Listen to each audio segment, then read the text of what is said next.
నా పేరు శేషరత్నం. గరుడ న్యూస్ కి స్వాగతం. ముందుగా ఈనాటి వార్తల ముఖ్యాంశాలు. జిల్లా పరిషత్ గోవిందమాంబ బాలికోన్నత పాఠశాల కందిమల్లాయపల్లె జాతీయ ఉపకార వేతనం పరీక్ష NMMS లో మా విద్యార్థుల గొప్ప విజయం. కందిమల్లాయపల్లె గ్రామీణ విద్యా వ్యవస్థకు మొదటి అడుగుపడడానికి ఒక మైలురాయి. జిల్లా పరిషత్ గోవిందమాంబ బాలికోన్నత పాఠశాల కందిమల్లాయపల్లెలో 2025-26 అకాడమిక్ సంవత్సరం జాతీయ ఉపకార వేతనం పథకం NMMS పరీక్షలో 8వ తరగతి విద్యార్థులు చిత్రాల సుమ మరియు జపంగి రేఖ ఇద్దరు సమర్థవంతంగా ఎంపికయ్యారు. ఈ అద్భుత విజయం మా పాఠశాల శాఖను మరింత ఉన్నత స్థాయికి ఎదగడానికి మార్గం సుగమం చేసింది. మా పాఠశాల నుండి ప్రతి సంవత్సరం 2 నుండి 3 వరకు విద్యార్థులు ఈ జాతీయ స్థాయి పరీక్షలో ఎంపిక అవ్వడం కొనసాగుతోంది.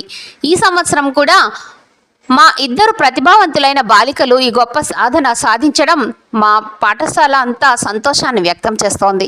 ఈ విజయం మా ఉపాధ్యాయుల కృషి, అంకిత భావం, నిరంతర ప్రోత్సాహం యొక్క ఫలితమని ప్రధానోపాధ్యాయులు ఓ లక్ష్మణస్వామిరెడ్డి, FSC ప్రధానోపాధ్యాయులు విజయలక్ష్మి స్పష్టంగా తెలియజేశారు.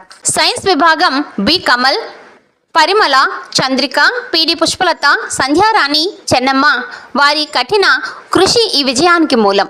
సోషల్ విభాగం ఎలిజబెత్ రాణి విద్యార్థుల అంతర్గత శక్తిని గుర్తించి ప్రోత్సహించారు. రిటైర్డ్ ఉపాధ్యాయులు కొండారెడ్డి పూర్వ విద్యార్థుల విజయంపై గర్వంగా హర్షాన్ని వ్యక్తం చేశారు. ఈ విజయం వెనుక రిటైర్డ్ తెలుగు ఉపాధ్యాయులు శ్రీ L కొండారెడ్డి గారి కృషి చాలా ఉంది. వారికి మా పాఠశాల ఉపాధ్యాయులు విద్యార్థుల తరపున ప్రత్యేక ధన్యవాదాలు తెలుపుకుంటున్నాము అంటూ తెలియజేశారు. ఈ ఎంపిక ద్వారా విద్యార్థులకు ప్రతి సంవత్సరము 12,000 రూపాయలు స్కాలర్షిప్లు వరుసగా 4 సంవత్సరాలు పొంది వారి భవిష్యత్తును మెరుగుపరుచుకోవచ్చును. మా పాఠశాల గ్రామీణ బాలికల విద్యా సాధికారతకు మరో మైలురాయి నిర్మించింది. మా విద్యార్థులు, ఉపాధ్యాయులు, పేరెంట్స్ మరియు అందరి సమ్మిళిత కృషి ఈ విజయానికి కారణమైంది. మా పాఠశాల భవిష్యత్తు తరాలకు మరిన్ని విజయాలు సాధించేందుకు కట్టుబడి ఉంది.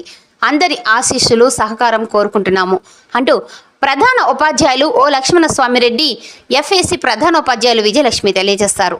జిల్లా పరిషత్ గోవిందమాంబ బాలికోన్నత పాఠశాల కందిమల్లాయపల్లె.